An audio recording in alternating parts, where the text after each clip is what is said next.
besiklausant jūsų pramonės rinkos atstovų, iš tiesų žavi tai, kad visi labai entuziastingai kalba apie gamybą, apie efektyvinimą, apie patį produktą. Ir tas yra labai gerai, bet dar papildomai jūs turit galvoti ir apie savo pirkėjų riziką, kad prasme pirkėjų, rinkų, kurios turi veikti, kurios yra jūsų pajamų šaltinis. Ir šiandieniniam pasaulyje tvarka, ta, kuri buvo varoma kapitalizmo, pasaulinė prekyba, kuri buvo varoma iš esmės dviejų idėjų, tai politinės idėjos, kad visas pasaulis prekiaudamas tarpusavyje daugiau mažiau susivienodins politinės sistemas ir ta demokratija daugiau mažiau įsigalės visam pasaulyje. Tas nesirealizavo ir Kinijos pavyzdys yra iš tiesų vienas iš tokių ryškiausių, kur matom, kad kapitalizmas ir autoritarinis režimas gali eiti koja koja. Kitas motyvas buvo be abejo finansinis, ekonominis, tai vėlgi, kad daugiau mažiau viso pasaulio vystymasis eis koja kojon, visos rinkos auks ir taip padės augti vakarų šalių įmonėms kaip tokioms. Čia vis dar gyvenam tam pasaulyje, bet iš tiesų dabartinė geopolitinė konfrontacija yra iššaukta būtent to ekonominio augimo ir ekonominių būtent skirtumų tame augime, nes tas rytų rinkų augimas tapo sąlyginai nebepatogus vakarų ekonomikom, taip konkrečiai galima kalbėti apie JAV ir Europos Sąjungą. Čia vienintelė skaidrė, kur tiek daug teksto, neišsigaskit, tai šiaip apie ką čia bus. Tai kalbėsiu apie tai, kokioje situacijoje dabar esam. Tai su JAV visi žinom, kokie sprendimai yra dabar priimami, kurie įtakoja visą pasaulį. Tai iš mūsų pozicijų tie sprendimai, kurie yra dabar priimami, turi mažai ekonominės logikos, nes jie sprendžia ne tos dalykus, kokia yra intencija spręsti. Ir plus tai didina neapibrėžtumą apskritai rinkos žaidėjams, pramonės įmonėms, apskritai įmonėms planuojant savo veiklą. Geras klausimas buvo apie planavimą, kainos planavimą ir prognozes. Realiai čia labai mažas pavyzdys, bet pavyzdys, tai yra realybė, su kuria kiekviena įmonė susiduria, tai būtent prognozavimas. Tai ar tai būtų elektros kainos prognozavimas, ar tai būtų paklausos prognozavimas. Ir visa tai įtakoja politiniai sprendimai, kurie yra dabar priimami ir grasina tai labai išbalansuoti. ES rinka yra dar viena rinka, kuri yra kaip ir kenčianti nuo dabartinio pasaulinio ekonominio augimo ir būtent to šifto į rytų pusę ekonominės galios, nes mes nebegebam konkuruoti tinkamai. Europos Sąjungos minėtas buvo ir žalesis kursas, kuris turi įtakos, visas reguliavimas, kuris neigiamai įtakoja įmonių konkurencingumą ir iš tiesų mes pasauliniam kontekste prarandam savo pozicijas. Trumpuoju laikotarpiu JAV dabartiniai sprendimai turėtų turėti neigiamos įtakos Europos Sąjungai, bet iš kitos pusės mūsų vertinimu ilguoju laikotarpiu tai turėtų atnešti naudą, nes tam tikrą prasme tai yra skambutis Europos Sąjungai padaryti tinkamus sprendimus. Ir dabar, o ne vėliau, geras pavyzdys yra ta pati Vokietija, kuri žada skatinti labai didelėm injekcijom savo ekonomiką, atitinkamai tai teigiamai paveiks ir visos Europos Sąjungos ekonomiką. Tai kas į ką visa situacija gali išvirsti, tai gali išvirsti į visišką prekybos karą, kurį dabar matom tarp JAV ir Kinijos. Atidėti muitų tarifai ES ir kitom šalim nieko dar nereiškia, kad jų nebus. Tai kitas momentas, ką tai reiškia apskritai pasauliniai rinkai, tai visi šitie tarifai iš esmės gula į kainą, gula į paslaugų ir produktų kainą, kuri auks. Tai didins infliaciją, tai didins vartotojų naštą vartotojams, mažins iš esmės vartojimą ir atitinkamai išauks kaip tik vietoje ekonominio augimo ekonominė stagnacija. Matėm visi ir vis dar matom labai tikėtinas akcijų rinkų svyravimai, kurių mes anksčiau nematėm. Tai gali net privesti prie griūties. Aišku, vienas iš rizikos faktorių ta sprendimų priėmimo inercija yra Europoje, kuri yra iš esmės lėta, bet duok dievė tai pasikeis. Ir kitas labai svarbus momentas, į ką reiktų atsižvelgti, ypač prekyboje su eksporto partneriais, tai yra valstybių įsiskolinimas ir valstybių mokumas. Per pastaruosius kelis metus dėl įvairių krizių, dėl karo, dėl COVID, valstybės labai stipriai įsiskolino, užsiaugino savo skolas, biudžeto deficitai buvo milžiniški ir visa tai kažkurio momentu turi sustoti. Valstybės turi priimti fiskalinės drausmės kažkokius sprendimus ir dabar pati aplinka ekonominė pasaulio yra labai nepalankioj situacijai. Tai suma sumarum apibendrinant, ko mes laukiam, tai vidutinių šiais metais apie 2,4% pasaulinio BVP augimo, bet čia yra vis dar nekoreguotas prognozė muitų įtakoj.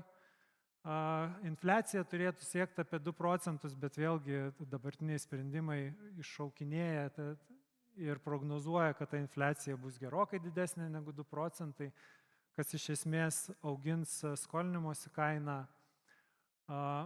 Dėl sektorių tarifai labai smarkiai turėtų paveikti automobilių, chemijos, farmacijos pramonės ir metalus. Tai koks kontekstas? Tai jeigu vertinant pasaulinės ekonomikos politikos neapibrėžtumą kaip tokį, tai jisai šiai dienai yra pakilęs į istorinės aukštumas. Ir tai ne tik yra JAV problema, kurios ekonominė politika yra sunkiai šiai dienai prognozuojama. Bet mes turim ir Kiniją, mes turim ir Indiją, turim Vokietiją, kur yra sisteminės problemos, su kuriom šalis susiduria ir kurias spręsti turės priimti tam tikrus ekonominius sprendimus. Ta pati Kinija turi bendrą gamybinių pajėgumų perviršį, kuris stojant pasaulio prekybai tampa problema. Jie turi perorientuoti iš esmės savo ekonomiką į vidaus vartojimą ir tą padaryti šių dienų iššūkių kontekste yra pakankamai sudėtinga. Kaip minėjau, JAV priežastis, kodėl visa tai vyksta, kodėl kaip kolega sakė, atrodo, kad sąmoningai yra daroma, iš tiesų priežastis yra, kad vakarų pasaulis per gerai, taip, jeigu išsireikš galima būtų, per gerai gyvena. Ypatingai JAV problema yra didžiulė, prekybos deficitas, kurį iš esmės skatina tai, kad skatina vartojimas. JAV vartojimas sudaro apie 30% pasaulinio vartojimo lygio apskritai, kai bendrai visuomenė su skaičiumi sudaro tik tai apie 4% viso pasaulio populiacijos. Ir tas vartojimo augimas labai akivaizdus, ypač pastaruosius pastarąjį dešimtmetį, galima sakyti. Ir tai yra, ką Trumpas šiai dienai bando išspręsti tom priemonėm, kurias jisai naudoja. Bet tos priemonės iš tiesų, kaip pasižiūrėjus, yra 1900 metų lygio, kada pasaulis buvo visai kitoj realybėj, kada pasaulio prekyba buvo, matuojant nuo pasaulinio BVP, dvigubai mažesnės apimties negu dabar yra. Ir tai iš esmės reiškia ženkliai mažesnį poveikį visoms įmonėms, kurios dalyvauja tose pasaulinėse tiekimo grandinėse ir pasauliniai prekyboje. Čia yra sudarę mūsų ekonomistai šalių žemėlapį, kurios labiausiai bus paveiktos dabartinės tarifų politikos, kurią JAV įgyvendina. Dešinėje pusėje skaidrėje yra, kur matot apatinė šis, yra eksporto apimtis skaičiuojant nuo BVP. Kairėje skaidrėje yra sukonkretinta šita dalis iki 5%. Bet kalbant apie labiausiai įtaką pajusiančias šalis, tai visų pirma, į akis krenta Pietryčių Azijos valstybės, į akis krenta Meksika, Kanada ir dalis netgi ES valstybių, kaip Airija, ta pati Slovėnija, Vengrija ir Slovakija, kurios irgi turi labai nemažą priklausomybę nuo eksporto į JAV. Likusi ES dalis, neminint oranžinė spalva, čia ES šalis yra pažymėtos, likusi dalis valstybių patenka į 5% dalies nuo BVP skaičiuojant eksporto į JAV. Tai jos turėtų kaip ir pajausti mažiau, bet iš esmės apskritai visos ES šalis tarpusavyje yra susijusios ne tik su likusiu pasauliu, bet visų pirma su likusiom ES šalim. Tai efektas nebus tik tai tiesioginis, kiek nuo BVP, ten eksportas JAV, bet yra dar ir tarpinės stotelės, tai yra tarpinės tiekimo grandinės, kurios bus įtakojamos.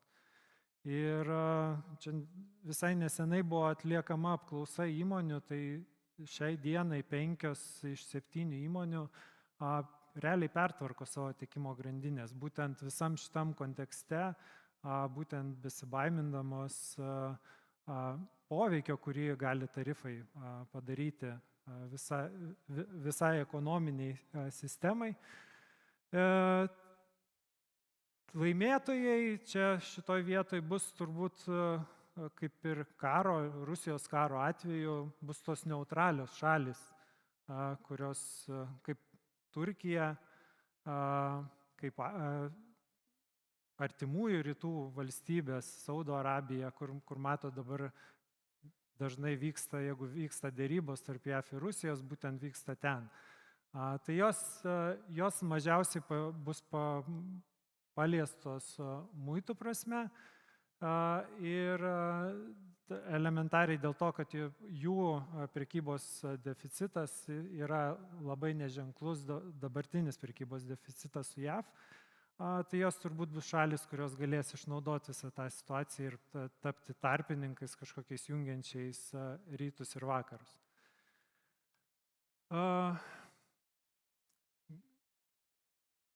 Ką tai reiškia finansinė prasme visa šita situacija, tai palūkanų normos daug įmonių laukia, džiaugiasi, kad tos palūkanų normos iš tiesų mažėja. Jos mažėja iš esmės dėl to, kad mažėja infliacija. Visi tikriausiai žinot, kad didžiąja dalim palūkanų normų mažinimas yra pririštas prie infliacijos. Iš esmės visos valstybės nori skatinti, ar ekonominiai blokai nori skatinti ekonomiką, bet tas skatinimas, jeigu išvirsta į aukštą infliaciją, tai yra netvaru. Tai matėm paskutiniu metu mažėjančias palūkanų normas, bet vėlgi dabartinė situacija, kaip minėjau, tas tarifų augimas realiai viskas išvirs į kainų didėjimą vartotojams. Tai išvirs į vėl augančią infliaciją. Lietuvoje mes tą matom šiais metais pakankamai ryškiai, bet galbūt dėl kitų priežasčių, bet bendrai Europos Sąjungoje, JAV, ta infliacija turėtų vėl stipriai pradėti kilti. Ką tai reikš? Tai reikš, kad centriniai bankai nustos mažinti palūkanų normas, jos turėtų nusistovėti kažkur labai panašiai, nes kitas momentas, labai stipriai auga valstybių vertybinių popierių skolos aptarnavimo kaštai. Tai kalbant tiek apie JAV, tiek apie kitas šalis. Prieš tai minėjau, kad daug šalių ilgą laikotarpį gyvena su labai dideliais biudžeto deficitais, išsiaugino skolą, kurią reikia aptarnauti. Rinkos žaidėjams, kapitalo rinkos žaidėjams, tai reiškia, kad rizika iš esmės yra padidėjus. Atitinkamai auga skolos aptarnavimo kaštai. Kita priežastis dėl tų tiekimo grandinių persiskirstimo, kuris yra hot topic pastaruoju metu. Vėlgi pasauliniu lygmeniu kapitalo poreikis auga. Tai kapitalo poreikis augant investicijoms į tiekimo grandinių perskirstimą, atitinkamai mažėja pinigų kiekis, kurį rinka nori skolinti valstybėm, arba dar kitaip tariant, ta skolinimo kaina auga. Tai suma sumarum prognozuojam, kad skolinimas iš esmės tiek verslui, tiek valstybėm labai stipriai augs. Valstybės bus priverstos imtis fiskalinės drausmės priemonių, tai yra didinti mokesčius įmonėms, kas dar didins naštą ir dar didins labiau neapibrėžtumą susijusi su jūsų rinkom, su jūsų pirkėjais. Tai ką išvirs visą tai, ką mes matom, ką prognozuojam, tai realiai Europos Sąjunga vis dar, kaip mes sakom, murkdosi purve. Pas Europos Sąjungoje tas augimas yra labai lėtas, jeigu jisai apskritai yra, ir jisai liks visus 25 metus. Ko tikimės, tai kad nuo 26 metų, kada jeigu realizuosis Vokietijos planai įlieti į rinką labai daug pinigų ir Europos Sąjunga imsis ryžtingų priemonių skatinti rinką papildomom investicijom, tai nuo 26 metų Europos Sąjunga turėtų gan stipriai pradėti atsigauti. Kalbant apie Kiniją, Indiją, kurios yra pakankamai stiprus ekonominio augimo, pasaulinio ekonominio augimo variklis, vėlgi čia prognozė pakankamai optimistinė, tikriausiai jinai bus šiem metam daug mažesnė, ypatingai Kinijos atveju. Tai, kaip ir minėjau pradžioj, pasaulinio BVP augimas gan ženkliai šiais metais turėtų sumažėti dėl to, ką mes matom ir kas vyksta pasaulyje. Na ir tai aišku reiškia, kad įmonių bankrotų skaičius, kurį mes pastaruoju metu stebim jau keletą pastarųjų metų, kaip draudimo bendrovė, tai kaip prekinio kredito draudimo bendrovė, tai reiškia, kad mūsų išmokos dėl įmonių nemokumo mūsų klientam auga. Tai ta augimo trajektorija turėtų tęstis, nes skolinimas jis neatpigs iš esmės, jisai išliks pakankamai aukštam lygyje, naujo kapitalo poreikis bus didelis ir įmonėm sunku bus skolintis naujom investicijom. Tai viskas turėtų daugiau mažiau stabilizuotis pakankamai aukštam lygy šių metų pabaigoje, o kaip toliau prognozuoti, ar įmanoma prie šių dienų realijų, tai šiai dienai sunku tą klausimą atsakyti. Tai tiek iš mano pusės.